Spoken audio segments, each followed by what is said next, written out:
Es el río Paraná, de donde sale el 80% de las exportaciones de Argentina, en enormes barcos que desde Santa Fe hacia abajo por el río Paraná llegan al Río de la Plata y desde ahí se desparraman por los océanos del mundo, llegando a cualquier lugar del mundo.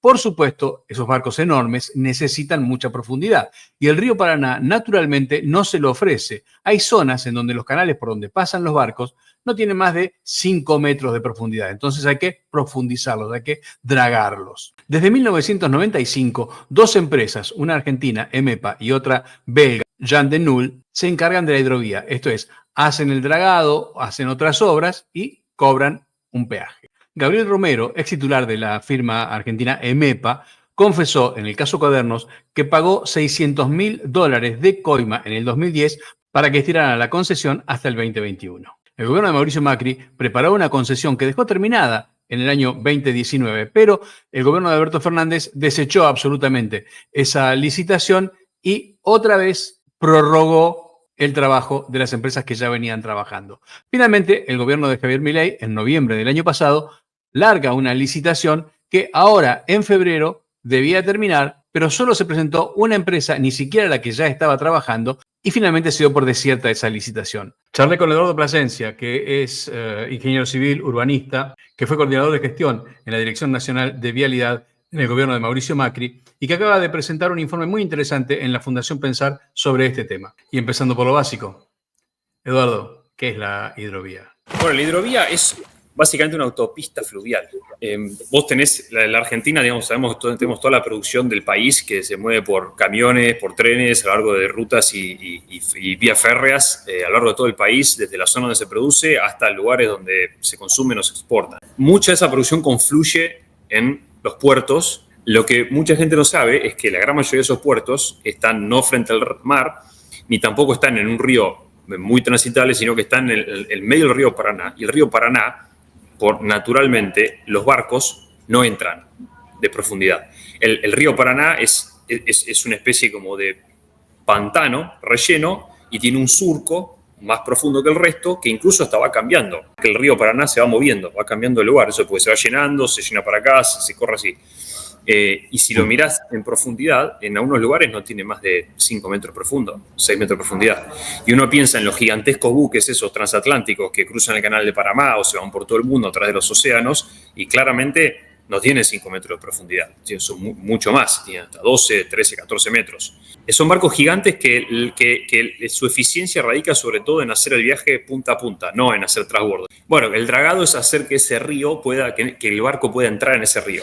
Si el río Paraná, como te decía, tiene en algunos lugares 5 metros de profundidad, vos necesitas estar excavando. Los barcos que vienen, estos de China, vacíos, que después se llenan y se llenan de soja, de maíz y se hunden, para poder salir, necesitan que el canal alguien lo esté excavando en la profundidad. Y eso la gente común por ahí no lo sabe porque no se ve. Vos ves una draga que está ahí flotando en el agua y no sabes qué está haciendo. Por abajo está excavando en profundidad el río para que pasen los barcos llenos de grano, o hinchados de grano. ¿Hasta qué altura del río se hace ese dragado? El más importante se hace hasta Santa Fe. En realidad todo se hace hasta la altura del puerto de Santa Fe. El más importante es hasta Timbúes, que es un poquito al norte de Rosario, y después de Timbúes hasta Santa Fe se hace un poco. Justamente se está proponiendo que se deje de hacer o que se haga mucho menos, porque hay mucho menos tráfico que llega de barcos que van a Santa Fe. Hoy prácticamente todo el tráfico viene en filita india y desembarca o carga en los puertos del norte de Rosario, Timbúes, Puerto General San Martín. Tenés algunos barcos que llegan hasta Zárate, algunos por ahí hasta Varadero, San Pedro, pero hay mucho en Zárate que son los barcos que traen autos, por ejemplo. Y un montón que van al puerto de Buenos Aires, que son en realidad los barcos más livianos porque no llevan carga de granel, llevan carga contenerizada en containers, llevan cosas, productos consumibles, son para importación casi todo. ¿Cuándo se empezó a dragar el río para que empezaran a llegar estos grandes barcos? De manera consistente y continua a partir del 95, que es cuando entró en vigencia la concesión que venció hace unos años, que se está relicitando ahora en los puertos. De todas maneras, te aclaro una cosa, los barcos estos gigantes que llegan a los puertos del norte de Rosario, tampoco se llenan al 100% en Rosario, se llenan hasta el 60% más o menos, con lo cual podrían llenarse más y hundirse más todavía, pero por una cuestión, si haces la ecuación, justamente uno de los temas que se debatía en la nueva licitación de la hidrovía era si convenía dragar a fondo, más todavía, para que los barcos se llenen a tope y salgan totalmente llenos hacia China. De esa manera... ¿Cuál sería más económico? Es como, claro, vos te imaginas si es como llenar, es como aprovechar el camión. Tengo el camión acá, lo lleno hasta el tope y que se vaya. Entonces, bueno, eso se hacía súper caro, entonces iba a ser mucho más caro el peaje y los barcos te decían, no, para cobrarme más peaje, déjame que lo lleno al 60%, total el 40% me falta, lo completo en Montevideo o en San Pablo, en el puerto de Santos en Brasil. Volvamos entonces a la primera de las licitaciones que se hizo en el 95 y que es la que siguió hasta ahora. ¿Con qué empresa se hizo? Bueno, esta es con la empresa Yanderul, que en sociedad con EMEPA, que es la empresa local de Romero. Yanderul es una empresa belga, que es una de las más grandes del mundo, si no la más grande. Y sí, ellos son los que tienen el contrato del 94, la licitación fue en el 94, y su concesión originalmente era por 10 años. El kirchnerismo se las postergó, hubo primero una renegociación, una postergación, creo que en el 98, y ahí se les estiraron, hicieron que dure 15 años. Entonces iba a vencer en el 2000, creo que en el 2014. Cristina se las prorrogó por, creo que 6 años más, hasta el 2020. Entonces, justamente una de las polémicas es que durante el gobierno de Macri se trabajó en los pliegos para llamar a licitación de nuevo y no volver a prorrogarlo, pues ya venía recontra estirada. Entonces, con los pliegos para volver a licitarlo, como iba a tocar en el 2020, digamos, al gobierno de Macri no le iba a tocar hacer la licitación, pero por lo menos quería dejar los pliegos listos para que no haya, digamos, un lapso de espera hasta que se hace todo de vuelta. Porque son proyectos muy complicados, muy grandes, sobre todo muy grandes en volumen, en cantidad de plata. Lamentablemente, con el gobierno de Alberto Fernández, digamos, no se dio bolilla a esos pliegos, tampoco se hizo una nueva licitación, se intentó hacer una, muy parecido a lo que pasó ahora, se cayó porque estaba mal hecha y siguió pasando el tiempo y bueno, llegamos hasta ahora y todavía no hay concesión. Comienza el gobierno de Milei. ¿Qué pasa en el gobierno de Milei? Bueno, pasa lo que pasa en muchas cosas cuando hay un cambio de gobierno tan fuerte, hay un largo rato donde están acomodándose y enterándose de dónde estamos parados, que eso nos pasó a nosotros también en algunas áreas. Y en esta, bueno, creo que igual se dejó pasar bastante, porque de vuelta ya tenías los pliegos escritos desde el gobierno anterior, desde el gobierno de Mauricio, no les dieron bolilla, y parece ser que intentaron darle bolilla al pliego que había escrito la gente de Alberto Fernández y que fracasó. Entonces le dieron una vuelta de rosca a esa opción y estuvieron esperando, no sé por qué, un año entero, y recién llamaron a la licitación en noviembre del año pasado, usando esos pliegos que estaban bastante basados y muy parecidos a los que había usado Alberto Fernández.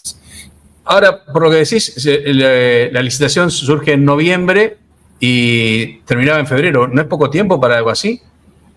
Poquísimo, Osvaldo, poquísimo. Es insólito. Vos fíjate, la licitación original del 94 se tomó en 9 meses. La que nosotros como ex funcionario del gobierno de Macri, la que durante el gobierno de Mauricio Macri se desarrolló, preveía también 9 meses de tiempo de licitación, más roadshows, más, porque vos pensás lo siguiente, este es un proyecto que estamos hablando de una facturación de mínimo 300 o hasta 500 millones de dólares por año. Si la haces a 10, 15, 30 años, son miles de millones de dólares de facturación. Semejante proyecto, que encima ocurre una sola vez no hay 5 o 10 hidrovías, como por ejemplo en la ruta vos podés tener un proyecto de miles de millones de dólares, pero hay tantas rutas que podés tener 5 o 10 de esos proyectos. En la Argentina hay una sola hidrovía, en el continente hay una sola hidrovía, en el mundo hay 10 hidrovías. Entonces, un proyecto de semejante tamaño, semejante costo y complejidad, semejante riesgo, porque estás de vuelta, ¿verdad? Estás dragando el fondo de un río que te cambia, que va, que viene. O sea, es una de las licitaciones probablemente más complejas que puede hacer un país en el mundo. No solamente tenés que darle mucho tiempo a las empresas para que lo estudien bien, así hacen ofertas competitivas, minimizando sus riesgos y minimizando el riesgo de que se fundan a mitad de camino, sino que además tenés que darle visibilidad, porque no nos olvidemos de que estamos en el fin del mundo nosotros. Y encima económicamente y como país estamos muy poco integrados al mundo. Con lo cual, las grandes empresas que en el mundo trabajan en estos temas tampoco están muy enteradas de qué pasa acá. No saben cómo es hacer negocio, no saben cómo es venir y prestarle servicios al Estado en semejante proyecto. Entonces, lógicamente, si vos no le das visibilidad, el único que va a estar en una posición ventajosa de competir o en una posición en cualquier sentido de competir es el que está hoy sentado. Claro. Digo, anda a decirle a un norteamericano que está dragando el Mississippi que venga a dragar el Paraná. No sé ni dónde ¿Y cómo se da esa visibilidad? Digo, habitualmente, ¿cómo se hace? Bueno, principalmente con tiempo. Segundo, con publicidad online. No propaganda, quiero decir que todos los documentos estén online, que sean accesibles digitalmente, que el gobierno, que el organismo que está licitando ponga a disposición, online sobre todo, toda la documentación que pueda sobre los detalles técnicos. Mira, tenemos estos estudios se hicieron hace 3 años, bueno, subámoslo para que la gente lo vea, que la gente lo tenga, que se enteren de todo. Che, hay un estudio de tal tema, subilo todo. Y después, súper importante, los famosos road shows. O sea, salir, tiene que haber un equipito, el equipito está de persona física, que está ocupada de llevar la licitación, que salga y se recorra el mundo. Está bien, hay que gastar unos mangos, para eso está el Estado, que salga y promocione. Esas son las famosas agencias de promoción de inversiones, los bancos de exportación e importación, el rol de la Cancillería y de las embajadas. Están para eso. ¿Eso se hizo en esta ocasión? No, nada de nada. Se hizo, por ejemplo. ¿No salió a ofrecer al mundo, digamos, este trabajo? No, nada. Se hizo una licitación que se publicó online, la anunció el gobierno acá en conferencia de prensa en la Casa Rosada en noviembre. Y ya está. Eso no se hizo con la hidrovía. Conociendo el paño. ¿Desinterés? ¿Desidia? Yo creo que hay dos componentes. Hay un componente ideológico que es, te diría que político, ideológico, que es pensar que muchas de las cosas que desarrolló el PRO tenían un espíritu y una mirada, en contra de la libertad y del capitalismo. No entiendo por qué. Y después yo creo que hay un tema también, y esta es mi opinión personal, que es que el gobierno en las más altas cúpulas no se está involucrando en temas operativos o sectoriales como estos y está dejando hacer a funcionarios que vienen de antes. Y esos funcionarios que vienen de antes tienen sus ideas, su propia agenda, sus propias formas de hacer las cosas, que me parece que en este caso llama mucho la atención, está muy en contra de lo que el gobierno predica y hace. Vos decís entonces que este gobierno estaría dejando en manos de kirchneristas, masistas. ¿Eso habría pasado en esta licitación? Sí, yo creo que sí. Si vos mirás quiénes están manejando a GP, yo creo que sí. Hay sindicalistas de la época de Massa, que puso Massa, de la época de Alberto Fernández, y de vuelta, son los que hicieron la licitación de Alberto Fernández que fracasó, los mismos. Ahora la volvieron a hacer. ¿El gobierno no lo sabe o no le importa? Yo creo que hay una de vuelta es mi opinión, yo creo que hay un componente de que no le importa porque cree que por el solo hecho de marcarles la cancha, recortarles el presupuesto, cortar regulaciones, tirar decretos, cree que esa gente solamente se va a ajustar y se va a moldar y va a hacer cosas de forma competitiva. Y yo creo que estoy muy en desacuerdo con eso. Creo que lo ves en muchas agencias del organismo del gobierno, que por más que vos le recortes el presupuesto, por más que les pongas la bota arriba a la cabeza para que se ordenen, los malos siempre encuentran la forma de llevarse su parte, ¿no? Y los que pierden son los buenos y los que están tratando de hacer las cosas bien, y en definitiva terminan perdiendo los argentinos en estos temas, en estos casos puntuales. Finalmente, que la licencia, que no haya salido, ¿quiere decir que el gobierno tomó conciencia de lo que estaba pasando? No creo que puede ser que el gobierno haya tomado. No creo que el gobierno haya tomado con conciencia. A ver, yo creo que el gobierno era consciente de lo que estaba pasando. Creo que no es consciente de lo que puede pasar, o sea, de que si se adjudica la hidrovía como la están dejando manejar, que efectivamente se va a producir semejante daño al país. Creo que no lo creen. Creo que aún así todavía no lo creen. Y por eso dicen que van a seguir adelante, que la van a licitar de vuelta y que van a investigar, qué sé yo. Y para mí lo que pasó fue simplemente que con el dictamen de la Procuraduría, obviamente el incumbente de Jan de Nul, que está ahora, no se presentaba ni loco, porque prácticamente el dictamen estaba tácitamente diciendo que estaba direccionado hacia ellos. Entonces lo que pasó fue una consecuencia súper lógica del dictamen del día anterior. Hubiera sido meterse en problemas para ellos. Hubiera sido meterse en problemas para ellos y para cualquiera. No desconozco por qué Teme se llama, ¿no? El único que apareció. ¿Por qué quiso aparecer? ¿Por qué quiso ofertar igual? Nada, veremos. La verdad, ojalá que digamos, se involucren en el tema en serio, se pongan a estudiarlo en serio y digan, che, efectivamente esto es una payasada, vamos a hacerlo bien y saquen una licitación competitiva. Porque acá todo esto se trata de hacer una licitación competitiva. Quienes participaron en aquella licitación trunca que se hizo en el gobierno de Macri, ¿estarían dispuestos, si el gobierno los llama, a dar una mano? Los equipos especiales, las empresas, los equipos técnicos, sí, por supuesto. Pero a ver, se lo han ofrecido muchas veces y sin tener respuesta. Pero no pasa por involucrar a alguien o no, por llamarlo o no llamarlo, ¿viste? Pasa, y si quieren, háganlo, digo, no hace falta llamar a nadie. Háganlo ellos mismos, que lo hagan ellos mismos con honestidad y los profesionales que quieran, y les va a dar el mismo resultado. Van a llegar a un pliego con más o menos los mismos términos. Hay cosas que son bastante evidentes cuando las estudias. Es bastante evidente que vos no podés cobrar $10 millones de garantía de impugnación en una licitación de esta complejidad. Yo creo simplemente que nadie se puso a mirarlo. Nadie de más arriba, ¿no? O se pusieron a mirarlo y dijeron, bueno, no, es normal. Esto de los $10 millones es, si alguien estaba en desacuerdo con lo que estaba pasando, para poder quejarse tenía que pagar $10 millones.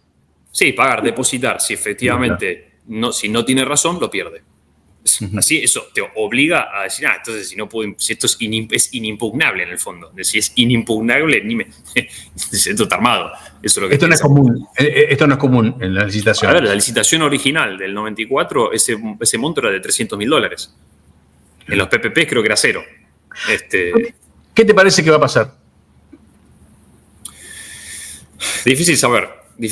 Yo, de vuelta, ojalá, yo creo que van a hacer algunas modificaciones pequeñas, no creo que hagan una modificación importante y que tomen los pliegos que se hicieron en el 19.